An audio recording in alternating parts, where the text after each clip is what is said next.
Bien, vamos a comenzar a analizar la teoría de la producción, pero ahora desde el enfoque de los costos.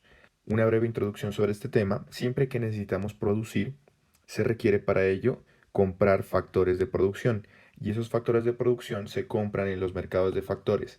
Qué tan alto o qué tan bajo sea el precio y el valor de esos factores de producción depende de la escasez relativa que exista sobre esos factores de producción. Me explico. Si el trabajo es abundante, lo más probable es que los costos de la mano de obra sean bajos. Si el capital es abundante, lo más probable es que los costos de la mano de obra sean bajos.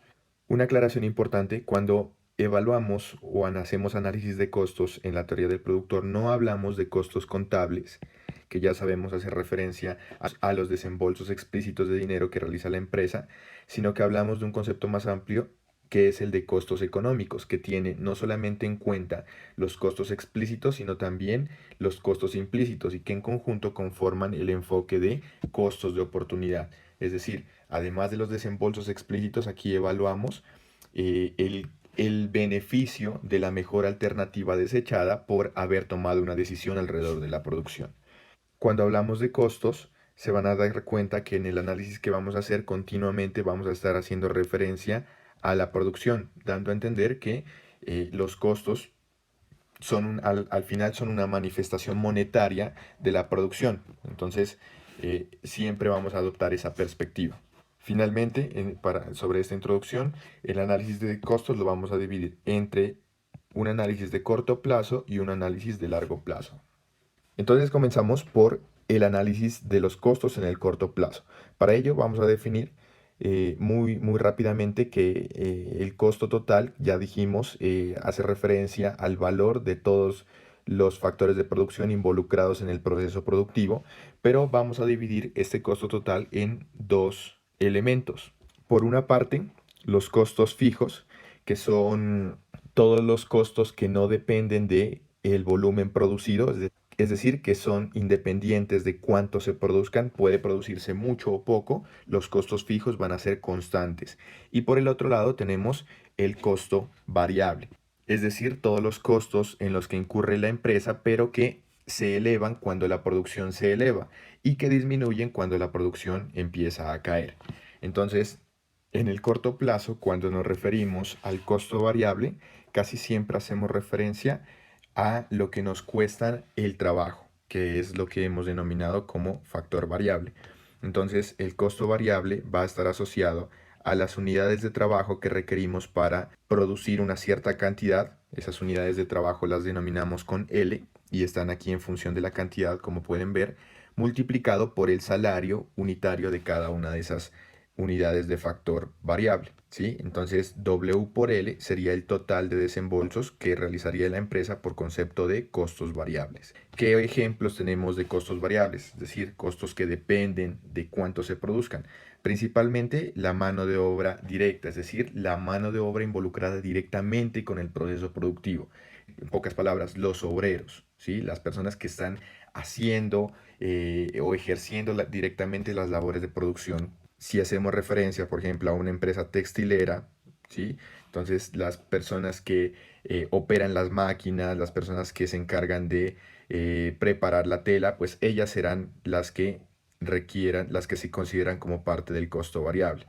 Entre más se incremente la producción, se necesitará más personas operando las máquinas, más personas preparando las telas. Pero hay otros ejemplos de costo variable, como por ejemplo los insumos. La misma tela será un costo variable, porque si incrementamos la producción, vamos a necesitar más tela.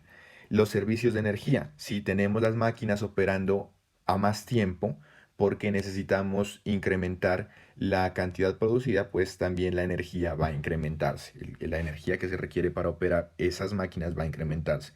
Los impuestos a la producción: impuestos vinculados directamente a las unidades de producción, es decir, aquellos impuestos que aumentan cuando aumentan las unidades de producción. Y los incentivos a la producción: si hay comisiones, por ejemplo, en algunas empresas se fijan bonificaciones por buenas ventas, ¿sí? Entonces, a esos costos que implican haber vendido más, implican haber producido más, irán a los costos variables. Del otro lado, ¿qué tenemos? Los costos fijos, ¿sí? Entonces, costo fijo, en este caso, obsérvense que lo he desagregado en el costo unitario de cada unidad de capital multiplicado por las cantidades totales de capital que involucramos en el proceso productivo, pero he puesto una barra arriba de K, dando a entender con ello que en el corto plazo K se va a mantener constante. Típicamente hemos acordado que el capital se refiere a las máquinas o a la planta física, pero también podemos considerar costo fijo los alquileres, porque independientemente de que se produzca mucho o poco, los alquileres, los arriendos son los mismos. Los pagos a directivos, se puede producir mucho o poco y el salario del gerente va a ser el mismo, va a mantenerse fijo. Los servicios de Internet, igual, puede aumentarse mucho la producción o puede disminuirse mucho, pero el servicio de Internet es un pago constante mensual. Los impuestos a la propiedad. Por ejemplo, en Colombia se paga impuesto predial por las propiedades inmobiliarias que tengan las empresas y ese impuesto pues es independiente de si se producen muchas cantidades o pocas cantidades. Y los seguros, las pólizas también, ¿no? No importa si la empresa está operando al máximo y está produciendo mucho o está produciendo poco, las pólizas son valores constantes que se pagan en las empresas.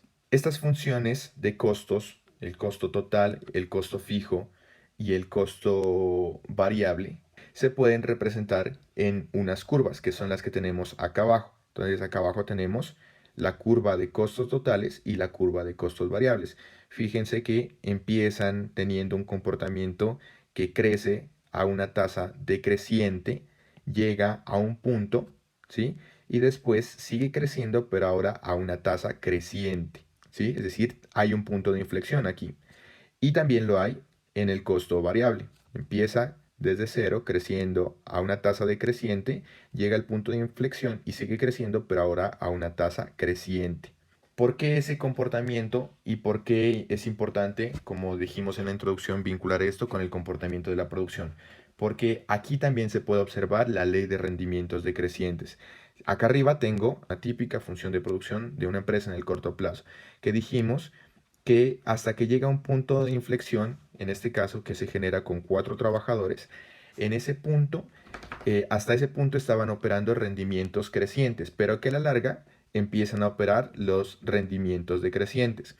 Entonces, ese punto de inflexión también se puede ver desde la perspectiva de los costos, porque los primeros trabajadores le aportan mucho a la producción y cada uno de ellos nos cuesta relativamente poco en relación a cuánto le están aportando a la producción. Esos son estos primeros trabajadores. Entonces miren que aumentan los costos, pero de forma decreciente.